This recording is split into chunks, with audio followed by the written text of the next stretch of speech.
Lawgic. I am. Oh my gosh. I am moderator Trevor in the sunny San Diego sun today. This is your co-anchor Gordon Firemark in the LA Purple Light. Hey Gordon.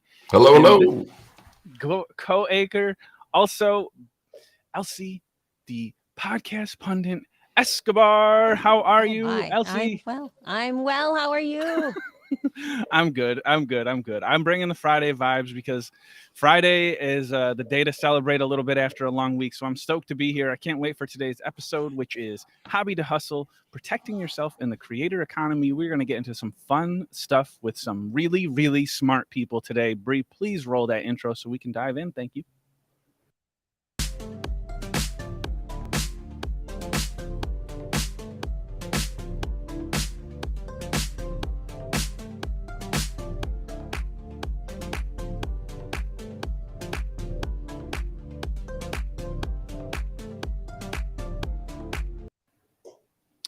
Hey. All right, so I'm going to jump right into it. The mission of Fuzzy Lawgic. This is the first time we've really stated this. So I'm going to state it. I'm going to let each of you state it and tell us what it means a little bit to you in the mission of Fuzzy Lawgic in general, even beyond the statement. I think that's really important that we state what our intentions are going into today and going into everything that we do at Fuzzy Lawgic, which is don't be silent. Start your own conversations about law, ethics, and empowerment so that the people around you can continue the conversations that we start here today. Gordon, I'll throw it to you. What is your take on that statement, and what is your heart and your mission here at Fuzzy? On that statement about don't be silent, I don't know. Oh my gosh. I think that, well, look, I'm a big free speech, First Amendment advocate. And I think that goes two ways. One is don't be silent. Speak your mind, get your message out there, have the impact. You can't have an impact if you don't do things and get the word out there. So that's an important part. But also as the public, I think we have to defend our right to hear from other people, and not just defend it from the law, but defend it from just bad attitudes and cancel culture and all that kind of thing, because it's so easy for someone who maybe isn't as confident or something like that to just be intimidated about speech and being upfront with their thoughts and ideas when they're not popular, I guess you could say. But the unpopular views are the important ones, I think. Appreciate that take. Elsie, what is the heart of Fuzzy to you?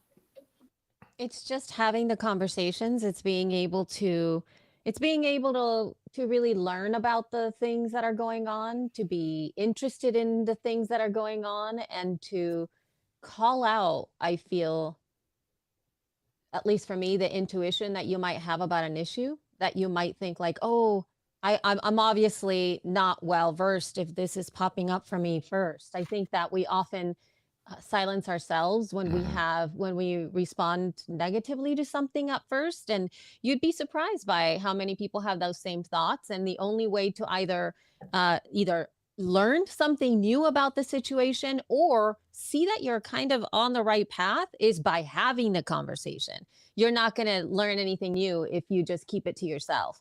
And I know that there's been a couple of times when I'm like, oh, I don't know about that, but obviously I don't know enough to talk about this, so I'm just not going to say anything. And I put myself in that corner, and then I realized if I would have just spoken up in the first place, it might have been helpful to other people too, before we got into this mess, if you will, right? So I think that we all have a responsibility to do that.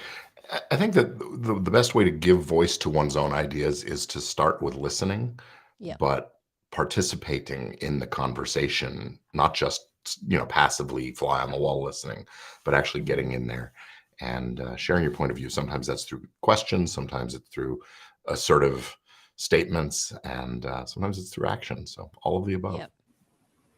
Thank you both so much for getting into that a little bit. That means a lot to me to hear what you each said to that. And I think that's my take on what Fuzzy is to me as well. That's why I reached out to you, Gordon, to start this conversation so many months ago.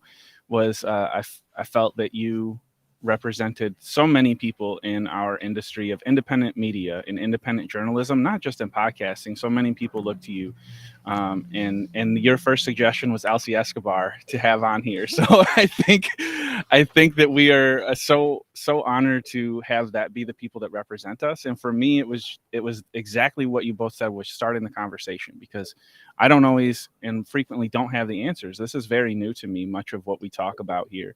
And so I am an interested and intrigued listener and learner, like so many other people here. I am hopefully here to keep us going through the questions and a little bit on topic, but my main goal here is to learn with everyone else, and I cannot thank you enough times, so I will not stop. Thank you. Well, Trevor, I just want to say the reason I jumped in wholeheartedly into this whole project, the Fuzzy Lawgic show, is, it was Francis Bacon who said that knowledge itself is power. And I view our role here in doing this show is to stimulate conversation, to share some knowledge, to empower our audience to have and express their opinions and things like that. So thank you for bringing me in on it. Yeah, absolutely. Absolutely. All right. So I'm looking through here, and it says at the very top of here is the most uncomfortable topic for me personally. It's the most uncomfortable topic of all to cover as we think about moving from hobby to hustle, protecting yourself in the creator economy, which is our topic today. And because it is so decentralized, I've been thinking a lot about the word decentralized. And internet productions and digital media is very decentralized. And so it leaves it to us as individuals to decide how we want to approach that, which is super cool. But it brings up a really uncomfortable question for most creatives, which is what happens when we bring money into a collaboration, when we meet some people that we want to do a project with, and we say, what you just said is amazing. We need to work together. And whether it starts at money or works its way to money, Elsie, I kind of want to toss it to you on this one, because you at Libsyn have had kind of a unique perspective, I would think, on what it means for a creator to start monetizing. And have you seen it get sticky with partners? You've seen it all, I imagine. Sticky with partners, yeah, there's been times when that happens because everybody's investing. I think what tends to happen with podcasting is we start because it's so fun, and then you realize that it's taking over your life because you love it so much, and then you go, oh my gosh, I want to do this for a living, and then you go, how can we make money? And so it's this it comes from an organic place, and then but you don't really think with the business up front, because sometimes you just want to get behind the microphone and talk. And so I have seen from back in the day, people started to do things like that, and then all of a sudden they started to make that consider making money. How do we do that? And it kind of was cobbled together. And there have been times when in some relationships, like maybe like a co-hosted type of a vibe, there have been falling out. I mean, things have fallen out.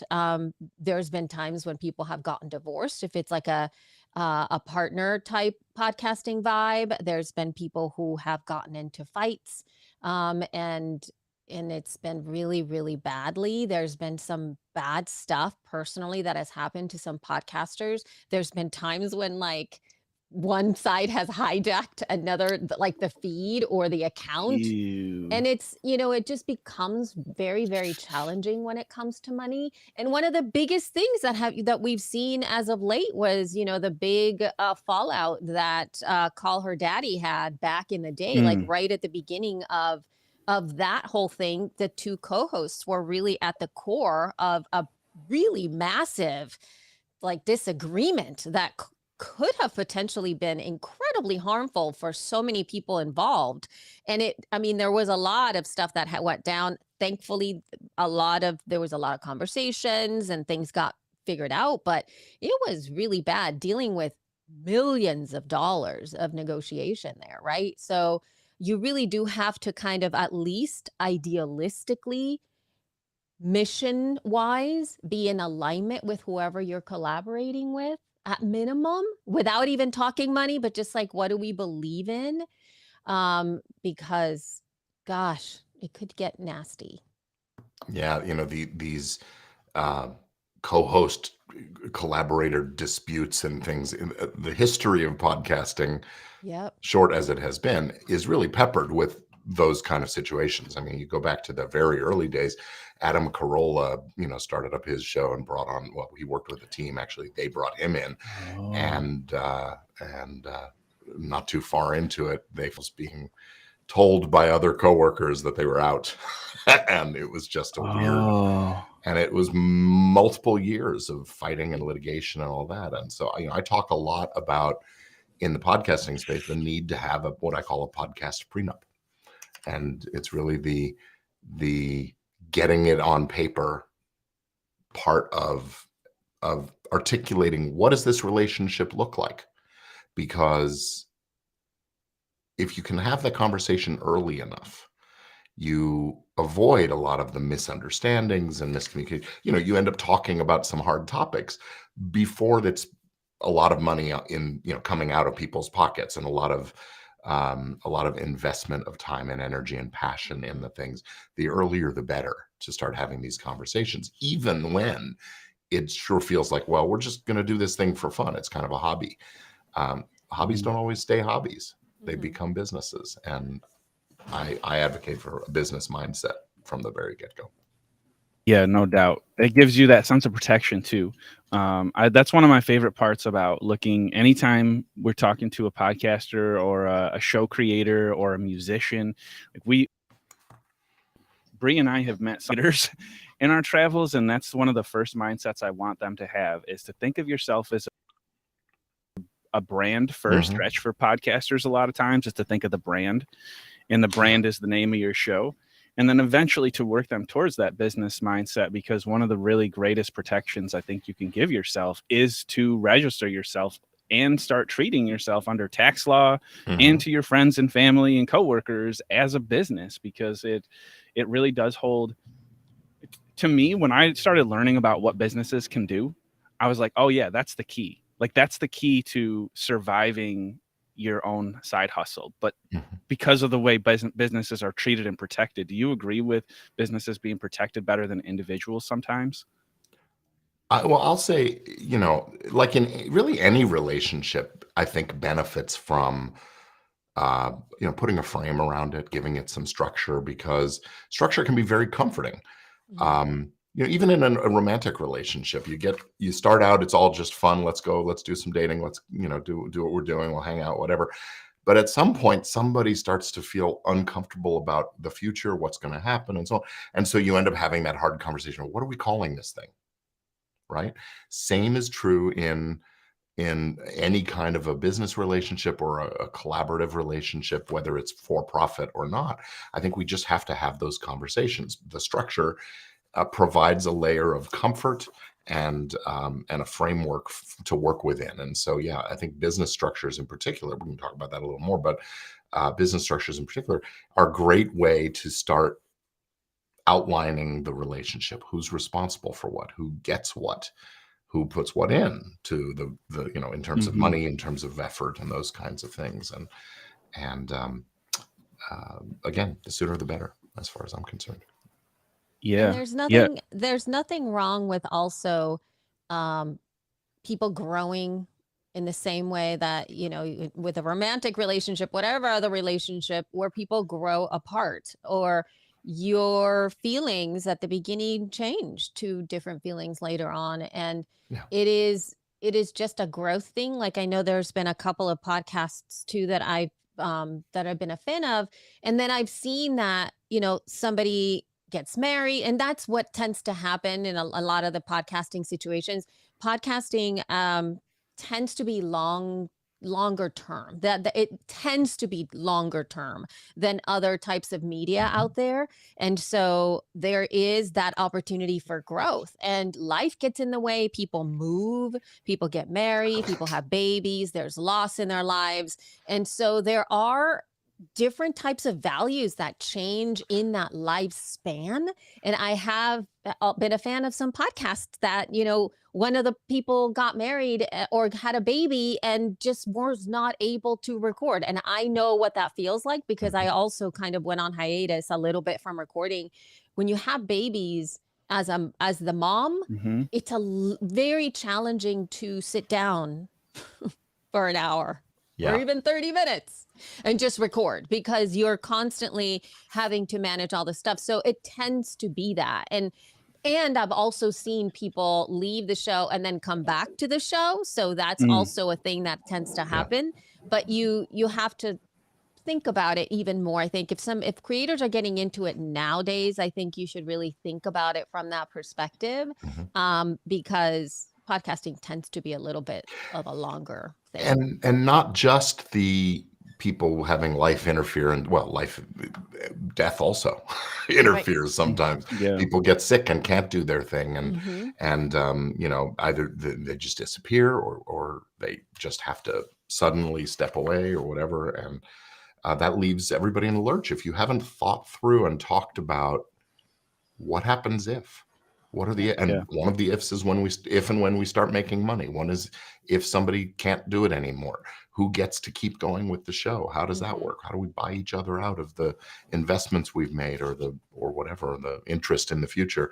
Can we bring in another guest? The question on the screen right now from Liz says, "How do I make the move to find a new co-host when my current co-host stopped showing up? What rights do I have with the podcast?" Well, that is such a great question. Good job. What do is. you think of that, Gordon? Thanks, Liz. When two people come together, this is copyright law now. I'm going to bring this into the equation. First of all, when two people come together to do anything, form a business, form a venture, the law has a term for it. If you don't have something else set up, it's called a partnership in the eyes of the law in most places. And partnership law does have a set of established parameters for what you do if a partnership is no longer working. You dissolve the partnership. Well, if you got a podcast, that's got a sort of a life of its own. And what happens when you dissolve a business? Most of the time, you're closing down the business and you're paying off the bills and dividing up the assets. Well, if someone wants to keep that podcast going, then they have to buy those assets from the partnership and those kinds of things. So again, good reason to have a conversation about it. So that isn't the way you don't want to shut down the podcast. What do you do about getting a new co-host? Well, first you got to work out the relationship with the old. If they're just not there, invisible, at some point you send them a notice and you say, "Hey, don't know what's going on. You're not around. We're done. Thanks very much." And reach out and we'll figure it out. But yeah, bring in a new co-host. Now, definitely you want to have these conversations and articulate that relationship. And maybe one is the owner and one is more like a contract worker or an employee. And doesn't own the business in case things go wrong again later. Yeah, that's a really, really great example. I'm sure that happens a lot people are always saying there's too many podcasts, which is just patently untrue, but there are a lot of podcasts. So every day I think it grows in likelihood that is happening. Question though, what happens if there's not money involved in that? Is there any legal concern that Liz might have if there's not dollars and cents being exchanged with her current show? That was the point I started in and then went on a tangent about partnerships. Copyright law says that when two people come together to create a work protected by copyright, which is pretty much anything you might create, they are co-owners of that thing, and those things have some inherent value. Maybe not a lot, but still, those episodes jointly belong to the two co-owners. And so, again, got to figure out what's going to happen with those. Who gets them? And the other assets of the podcast partnership or collaboration are things like the accounts with the various providers, the RSS feed itself. You talk about, in a divorce, you talk about who gets the house and kids. Well, the episodes are the house and the audience is the kids. And you've got to figure it out. Who gets to keep in touch with that audience? And so it may not be making any money now. It may not have generated. It may have just been a cost center for the first couple of years, often is the case with podcasts. Who laid out the money for those costs, if not equal? And how do we account for that? So you can get lawyers and accountants involved and spend 5, 10, 20 times what you spent just putting the show together, trying to figure it out. So it's better to have the conversations early. Yeah. Have you seen any transition over the years, especially recently, Elsie, with more money coming into podcasts, where you see people getting into that early and often? Do you find that association, like helps with that too, because there's places like She Podcast, there are networks now. Are these new entities to support podcasters and collectives? Are they helping at all with this type of stuff, do you think? I do know that in the She podcast that this question comes up a lot, and there's a Mhm. lot of people having the conversation more than we did back in the day. I know that when I started podcasting, no one was talking about this stuff. Like nobody was getting into it with even a future vision of partnership. Like it was, you just did stuff, right? Mhm. And I think now I see that question come up a awful lot where people are either looking for co-hosts with a very clear outreach for that co-host, or they're saying, what do I need to have in place in order for me to do this? Have you looked for, like, they're very clear questions happening all the time. So at least in our group, there is that conversation is happening on the daily a lot of the time. So Nice. it's something always to be paying attention to for sure. And it keeps coming up. So I know people have it top of mind. That's great. I'm glad to hear that it's coming up more. I hope that there are so many collectives out there. There are so many networks right now. Like there's this huge explosion of places for podcasters to gather, I'll say loosely. And I hope that this is a conversation that they're offering to people and having, because a lot of it, I'm just going to say it, a lot of it seems like, how do you be a good guest? How do you be a good host? And there is so much more to this being successful than being a good host and being a good guest and finding a million podcasts to be on to support your show. So I hope that people will take this back to their groups and maybe call a Gordon or call an Elsie and say, hey, will you join my group and tell us about all this stuff that you've experienced? Because that is a huge asset and value standpoint that people bring. You're not the only ones. It's like, go find somebody who knows and has been through this to help your group. Like if you have a group. There's something else that needs to happen though, which I think that doesn't, unfortunately, to some degrees. I'm a little bit partial to listening to conversations like this on podcasts because I learn a lot. I connect with people. I find that whole like know, like, and trust aspect of things where I really trust the voices. I've learned so much from Gordon already, just from his conversations that he's had in the past and speaking opportunities and things like that. I am a little bit less comfortable with those conversations happening on groups at times because there are, as we've discussed in other episodes, there are people have other reasons for posting, right? They're selling their stuff. They're wanting to pitch their services. They're looking to make money. They want to it's not about manipulation. It's that there is not as much disclosure when having these conversations within groups. And I have seen people start conversations just so that they can come in there and make their pitch in the discussion, throw the bomb, stir up trouble, and then come in or with even the not solution. even throwing a bomb, just going like, have you heard of people who, draw up partner agreements? ?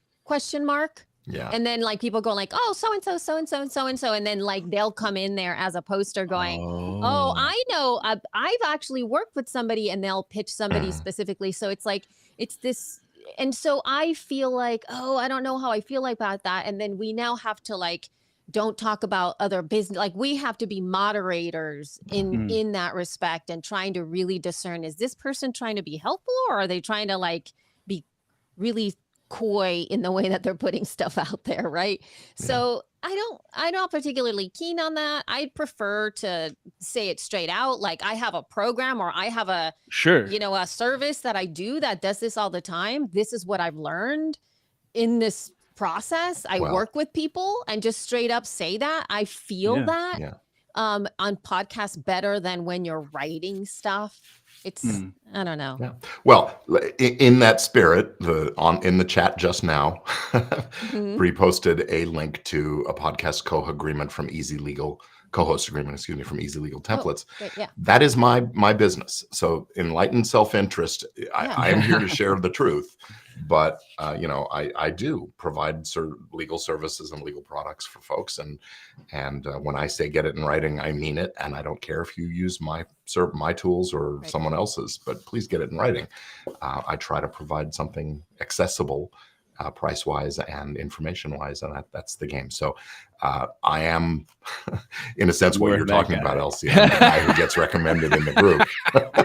No, but the thing is, it's like, I think that part of it is that we want to have, like, I don't understand, like, there are times when you really have to say, like, I'm being helpful here. Like, you really can, like, this is my product and I created it because I've seen people get in trouble and I'm here to help. Yes. Versus coyly leading a conversation that's not helpful or that it allows for engagement. Like, I've seen that too much. People, because when you start to draw boundaries, and human beings are so creative.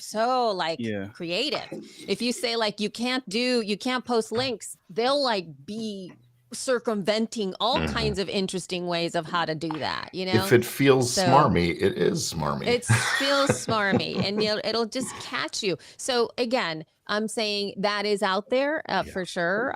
Trevor, thanks for asking the question. Yes, communicating with one another and bringing these conversations out in groups that are created. Perfect. I tend to, if it's in a group, it is not going to be happening in a group of 20,000 people. It's just not going to be happening. I'm not going to trust it that way. And so Podcast is a group that is over 20,000 people. I would trust a smaller group of people, like 10 that smaller places, emails back and forth. Hey, can you refer me to somebody, when it's this type of a vibe versus, hey, does anybody have a lawyer? Well, right, but I'll push back a little and say you have 20,000 members. So is there a burden to help them with that? Because we're not making money off of the group. It's a free group. It's like there's only so much we can do to provide a service for folks. But that's why money. If we had said, you join She Podcast, you pay X amount of a month there in order to just post and participate in that Facebook group, then we have, you're paying us for a service. And these are the things that we are going to be put forth. It is it's a public group, and we do have a paid membership, but the people that tend to pay for anything, as we have seen by the layoffs happening even at BuzzFeed and a general journalism that is so incredibly important for most of us, most people don't want to pay. Yeah. It's interesting.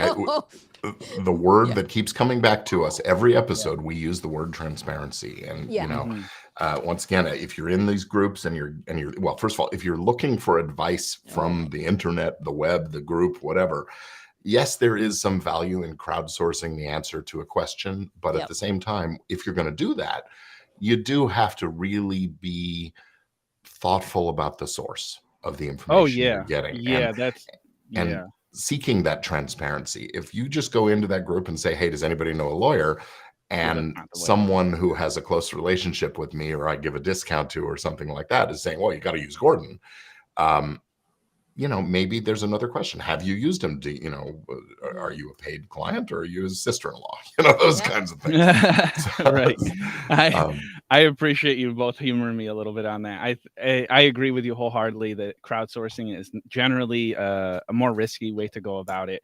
I think anytime a group, though, can provide that type of insight, because they do have the power in numbers, which is kind of where we're headed with this. Like, the power of numbers is an appealing place for someone respectfully to someone like Gordon. Like, Gordon has achieved a certain level of respect in his industry. Elsie has achieved a certain, there are other people who have achieved a certain level of respect in the industry where they're only going to speak in sometimes to a certain type of group and a certain size of group. And I think that provides an opportunity to get the most transparent, to get the best. When I thought of who we could partner with, I thought of who is the best. Who is the best at what we want to talk about. When we started talking about the power of numbers and strength in numbers, that was really in the context of the power dynamics and the imbalances that we sometimes see. Because yes, we talk about getting it in writing, get your relationships down in writing, and so on. One of the things is, when you're doing business or getting into a situation with a company, a podcast hosting or network or a platform or things like that. They're businesses. They're going to do the right thing and get things in writing and build the relationship the way that it suits them to do that. And I think we were talking about a lot of creators, especially from underrepresented groups of one sort or another, find themselves being taken advantage of in those situations. And so when we talk about strength in numbers, I was pointing in the direction of things like labor unions, trade associations, even just groups getting together and sharing their knowledge, their information, and their power by telling each other, hey, here's what I got in my deal. Here's the negotiation. Here's how it went, or here's what I asked for. And sometimes the companies try in the contracts to limit your ability to do that, confidentiality clauses and things like that. Confidentiality clause is definitely a power play, something to be aware of. It's important in many instances, but when the company tells you can't, well, if the company puts a confidentiality clause that says you can't tell anybody about the terms of this deal, that kind of thing, what they're saying is, we're paying you a lot of money, but we're not going to pay everybody that way. So don't tell anybody how much you're making, because then they come and ask for, hey, I know so-and-so is getting it. That's the wielding of the power in one direction or the other. So it's important to just be mindful of that. Most of the time, if the confidentiality clause is in your contract, it's because they're paying you a pretty good amount of money, and they don't, you're going to take the money rather than get rid of the confidentiality clause. So but again, you at least have to be aware of that power dynamic. And as creators of color, of various gender assignment and gender identity issues, various ethnic groups and so on, it is worthwhile to talk, at least in the abstract, about the kinds of things to expect in your deals. Hello, Luna. This commercial break brought to you by We All Got Cats and Dogs and Turtles during COVID. Yes, indeed. So, creators do have power. A couple of ways creators have power in their relationships with the world. One is, you got the microphone, you speak, you've got a voice that many people don't, or don't choose to exercise. So that's one form of power. Creators have power because if the company wants what you're doing and likes and sees an opportunity to make money from it and wants to bring you on board, they come and make you an offer. That offer is not the best offer they're going to make. It's the first offer they're going to make. And so you have the power to negotiate. And frankly, the most important component in any negotiation and the strongest power is a 2-letter word, NO. Saying no to a deal. That's where your real power comes from. And you'll quickly determine the balance when you say no or lean toward no, and they pull you back in or not. So and then of course, in the group construct. And by the way, as audience, we also have power. We can boycott, we can choose not to listen, not to consume. It's been characterized as cancel culture, but you know what? If you don't believe in what a product or a service or a voice is saying, that's your answer. Don't listen. Don't consume. Cancel culture, I love the concept, but it's such a vacuum. Like, there's so many instances where it doesn't align with my values, or literally doesn't work with my ethics, so I'm out. Like, sometimes it gets such a bad rap where it just offends. Like, it doesn't work. Like, what you're doing is bad, so I'm leaving. I mean, which is exactly what happened when you had boycotts in the civil rights movement, right? We had the people either going on strike is one kind of a power thing, but what would have happened if the white power culture in the 60s had labeled the boycotts as their attempts to cancel us?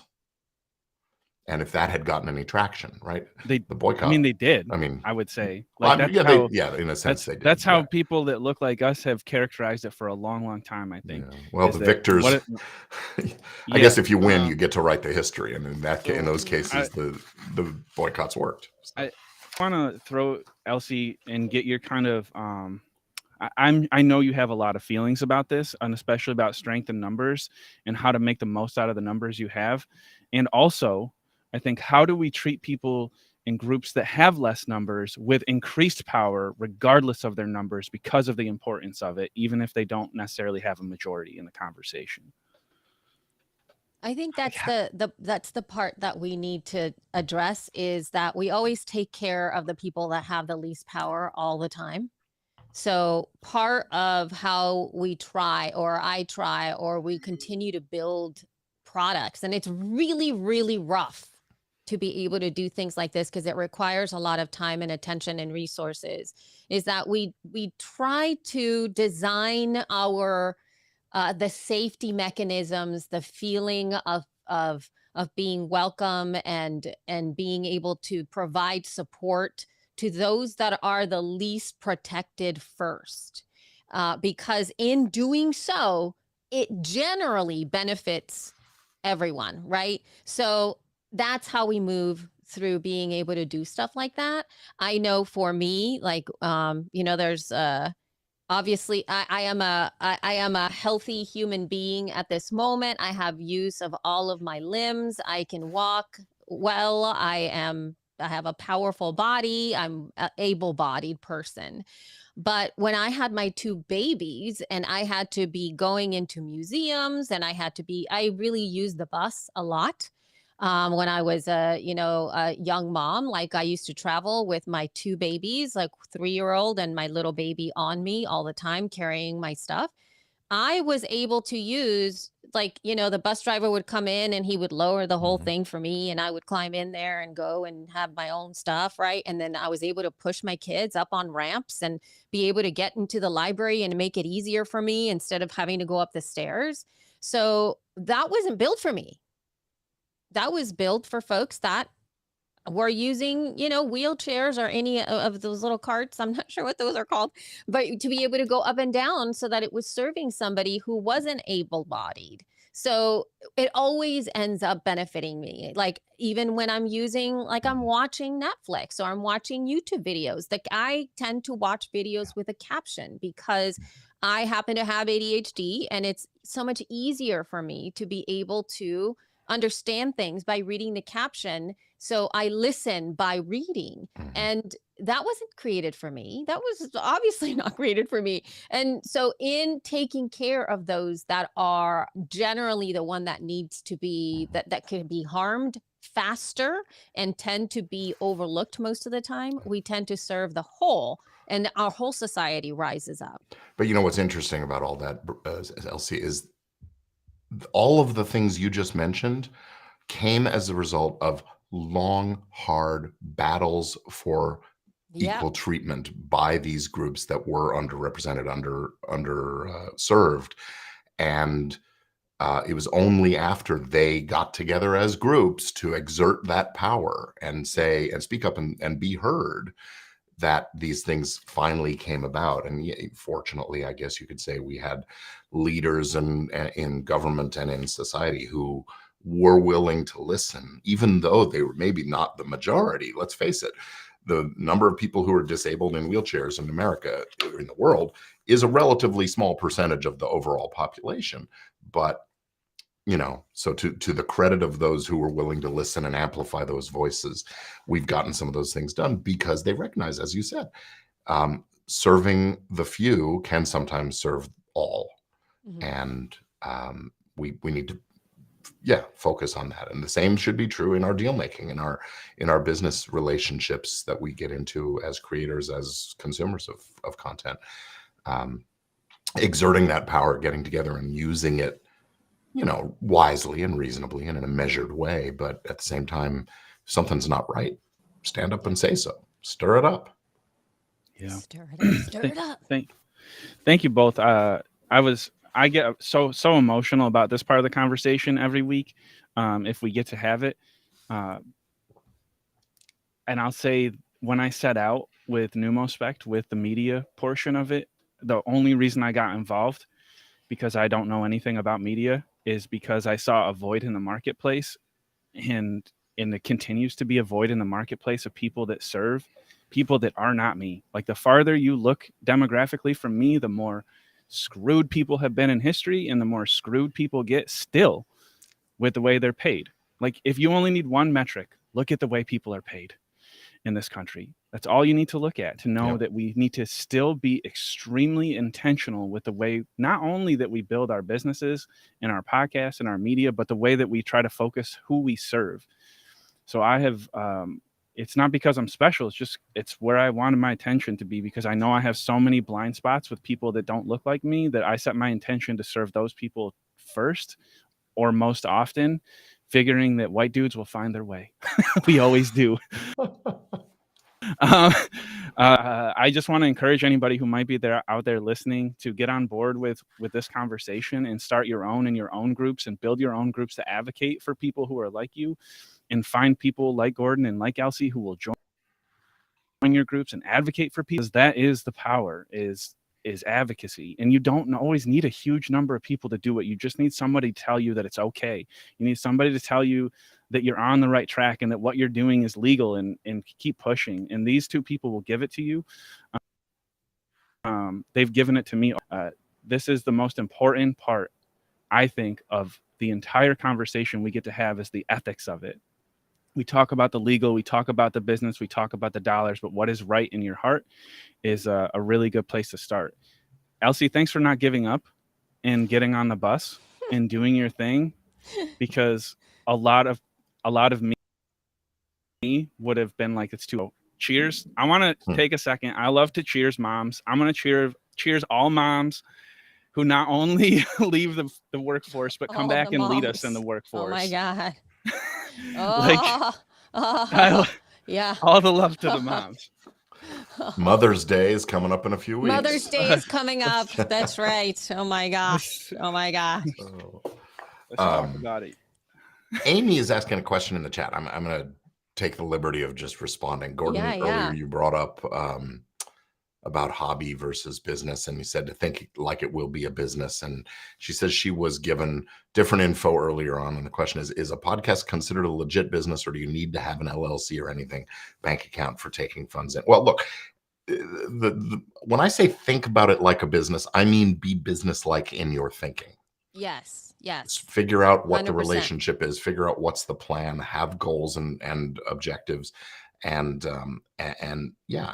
establish those relationships. That may mean setting up an LLC or something, or just having a written contract, partnership agreement or something, because the fact of it is, two people come together and do things together, they're going to look like a partnership to the outside world, whether they're making a profit or not, whether it's their intention to be a business.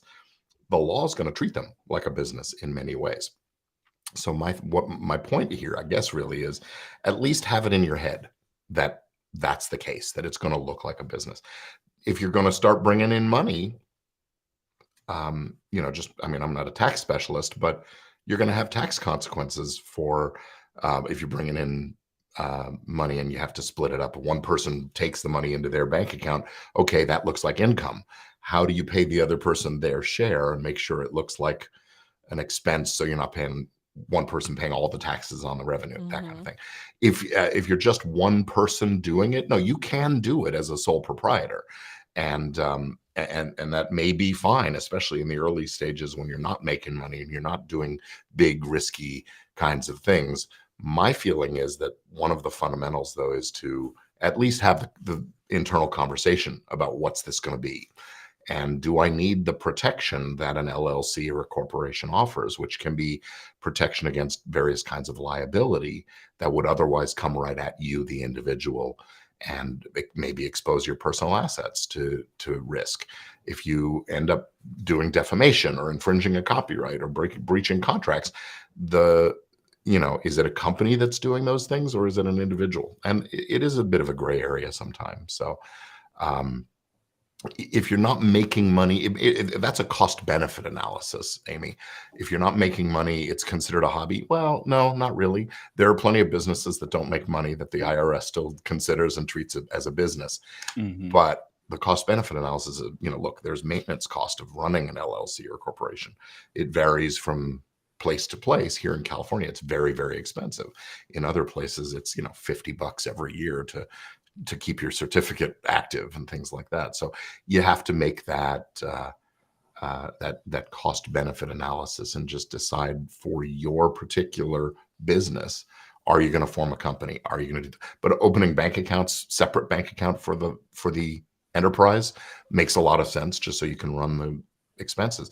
Even if you're a sole proprietor without a corporation or an LLC, you can run a Schedule C on your tax return for the business and run some expenses through that. And the IRS, you're right, if you go years and years and years without generating a profit, then they say, well, it's just a hobby. But it's worth thinking about it. Yeah. So. Yeah. Yeah, Good I see questions. what A lot of it's- confusion. Yeah, and Amy, I see what you're saying, that it's yeah, it's sort of yes, this is semantics. You're talking semantics here. You're talking about the specific definition of what a business is. I get that. I totally understand that.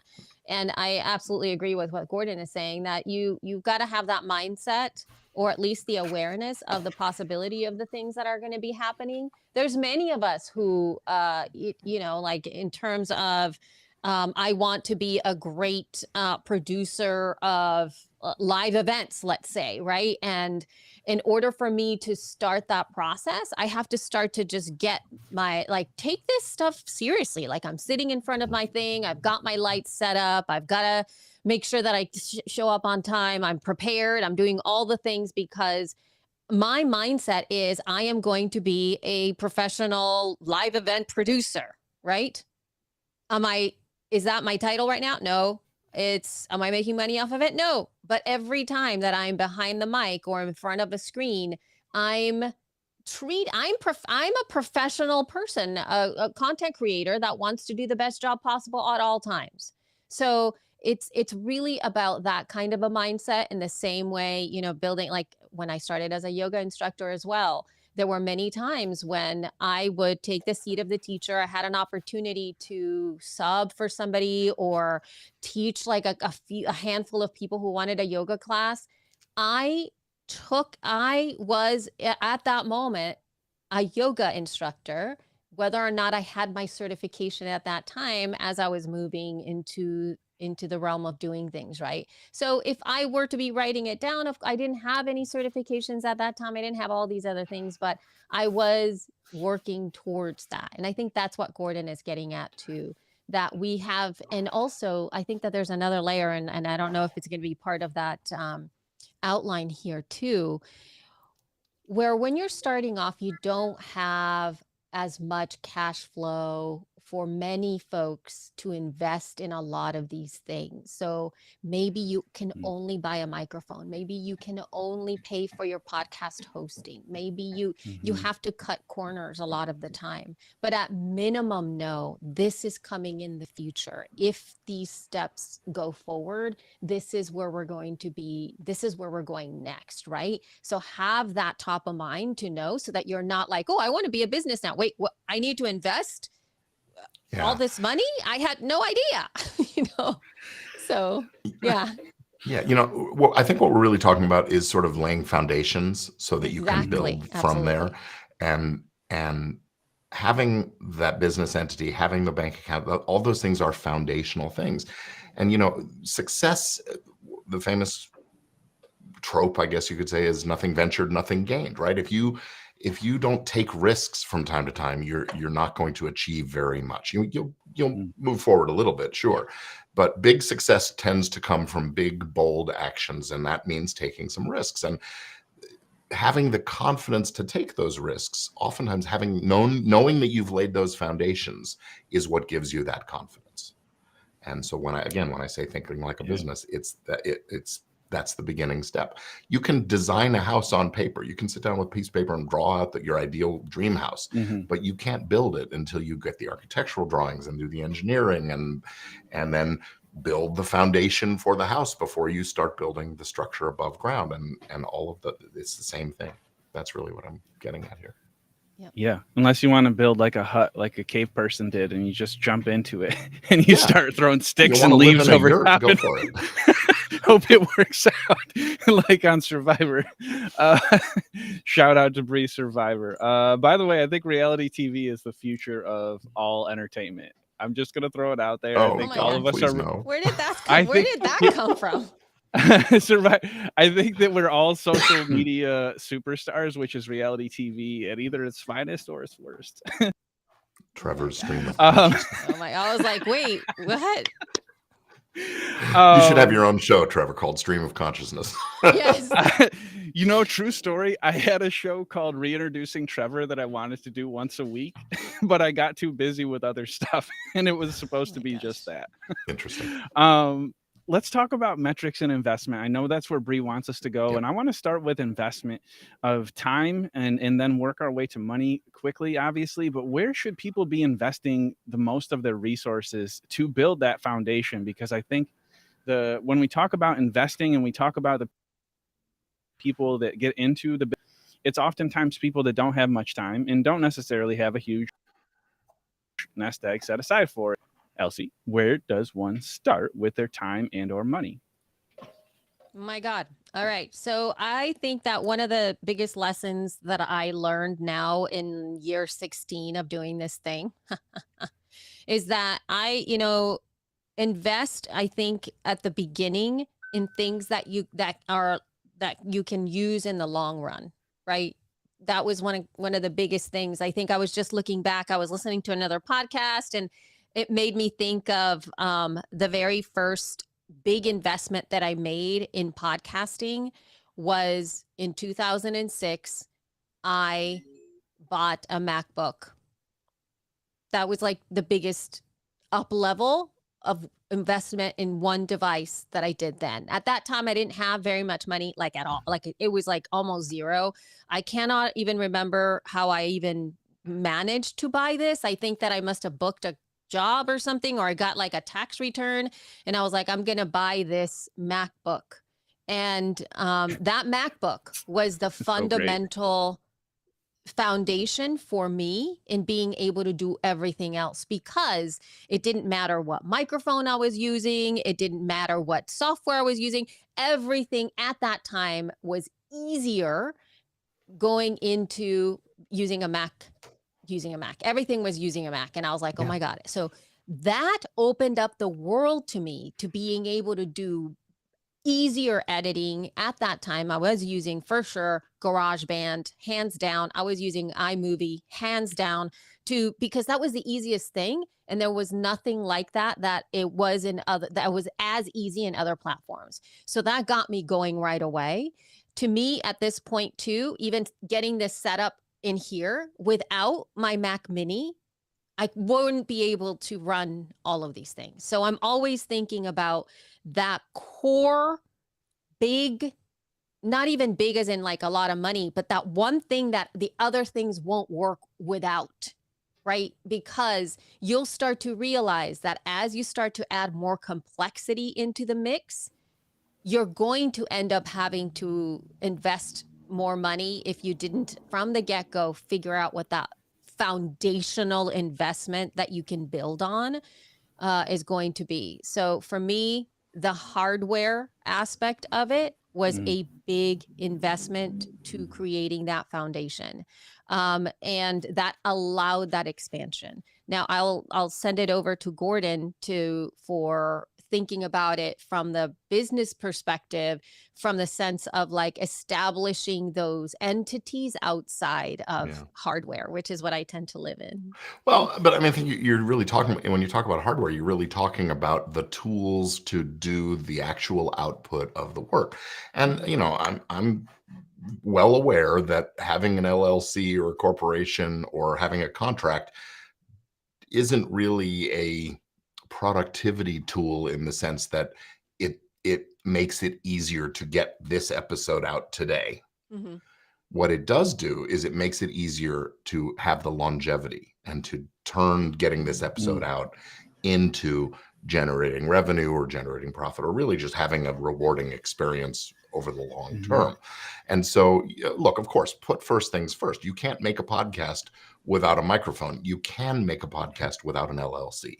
And so if you're just getting in just at the very ground level, testing the water, no, you don't form a company first. You try making some episodes. And so you buy the microphone and you plug it into the computer and you hire do the hosting service and stuff like that. So I wouldn't say that the LLC is your first $1,000 you spend, but maybe it's the third. $1,000 that you spend on things after you've gotten some momentum, or when you're sure it's going to be a go. And if you're launching a business, if you're coming at it saying this is going to be a business, we're going to do podcasts, that's when some of these things become a higher priority. And especially if you're going to have a team or you're going to be hiring employees, those kinds of things. And when it comes to when to, should you do it yourself? Should you have someone else do it? There's a lot of questions in our outline that I'm looking at. That's going to be a judgment call. At some point, when it comes to where do you invest in things, sometimes you're investing your money, and sometimes you're investing your time and energy and sleepless nights and those kinds of things. And ultimately, it has to be a decision of what's the most valuable to you. Is your dollar worth more to you than your minute or than your 10 minutes of time? Or is your time more valuable than the money it would cost to have somebody else do the things, or to buy the resource, the tool that helps you make the thing? The old saying about if you're going to chop down a tree, spend most of your time sharpening the axe. Same as, look, invest your energy where it's most beneficial for the long run. And I can't give you the answer for you. I can tell you how I do things, so. Yeah.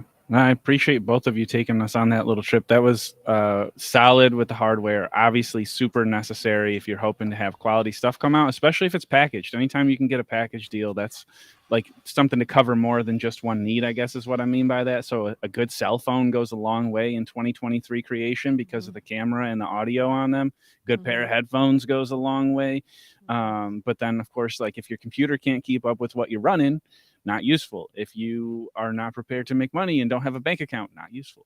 So I think everything you laid out was the perfect starter kit. Jen wants to know if we should be paying guests. No, I think that's how we feel about it. If we were going to blanket statement, I think the feeling is no, but I think that it also depends because there's a lot of very unique shows that have very different premises out there. So I think that there's probably a version where we might say yes, but Elsie, you're a no on this, right? I'm a no, yes. That never really came up prior. Again, there's an evolution, I think, to our culture, and there is an understanding of payment in a lot of different reasons. I'm not saying that there is one way of doing things at all. If your business plan is around making sure that you are paying people to come on your show, awesome, right? Also recognizing, I think one thing that goes a long way is to recognizing expertise, recognizing time and resources for the people who are coming on, and making sure that you treat them that like their time matters. And this is very important. I think that goes a long way with a lot of people. And making sure that it's a professional experience for them. I'm not of the ilk to be paying guests at this time. But if you can make a case for it, good on you. And in terms of thank yous and whatnot, again, if you say to me, you're coming on to my show from 12 to 12:30, if you can pay me by keeping me there from 12 to 12:30. Yeah. Instead of 12 to 12:45, or sorry, we went over, or not getting the information. Like my you can pay me back by making sure that you can provide those resources for me, to respect my time. Yeah. That's it, right? And I don't expect anything else other than that. I'm happy to show up anywhere, anytime, but if you don't respect my time, not that I want money for this, but I'm saying that makes me go like, I'm not sure I want to do that again. So yeah, I mean, as I've appeared as a guest in situations where I've been paid for my time, and I've appeared as a guest on lots of things where I haven't, and it's just, again, it sort of depends on the business model of the show, and also the value proposition for me. If somebody wants me to come and teach a class about copyright law for an hour, and it's to an audience that isn't really my core market of people, I'm gonna have to ask, hey, what's in it for me? However, if it's good for me and if I get benefit, of the exposure, the visibility, mentioning my products and services in the comments and those kinds of things, then I'm more inclined to do things for less or none. And again, respect my time and provide some value one way or the other. Do I care about a thank you gift? I'm actually drinking from a cup that was sent to me. This is actually from a client, but I get these kinds of gifts from people who, after I appear on their show, and it's very nice. It makes me feel warm and fuzzy, but I don't expect it. Yeah. And I personally don't do it either. Sometimes I send a note or something like that just to be a gracious host, and that's good. So beautiful. Well, I appreciate you taking on that question. I have never been paid for it, but I'm new to the world, so I don't expect it. And yeah, I think that everything is different. I'm sure people on TV get paid to be guests all the time. So we are constantly reassessing what these things mean. And I appreciate you both answering that question.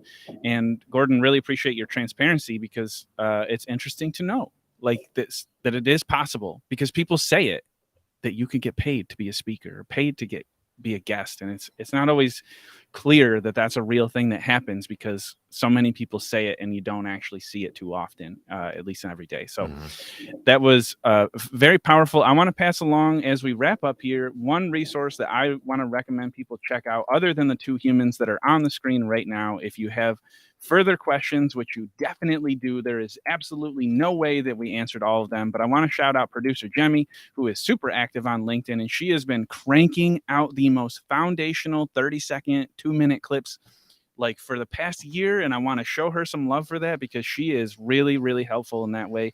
And then I'll pass it to each of you as I say thank you. Maybe shout out one resource in your universe that if people have more questions about how to get to the hustle phase, where maybe you're making some money in a legal way, where should they check out in addition to your own selves? I'll start with you, Elsie, and we'll end with you, Gordon, to wrap up the hobby to hustle, protecting yourself in the creator economy, Fuzzy Lawgic. I would just say, in all honesty, listen to podcasts. I mean, I know that's like probably a cop out in some way, shape, or form, but really, just you can search for them so easily nowadays. There's so many podcast apps out there that can really provide that. I would find podcasts that are talking about all of the nuances around all sorts of things around business. I mean, there's a plethora of stuff out there. And if it's not a podcast and you find a producer like on Twitter or on Instagram or on Facebook, see if they have a podcast. There's so many people that are talking about these conversations already. See a thread you like, see if they have a podcast. And I'm only saying that because there's a lot more nuance involved. I know, Gordon does a lot of fantastic stuff on his YouTube channel as well as on his podcast that he really talks about deeply in there.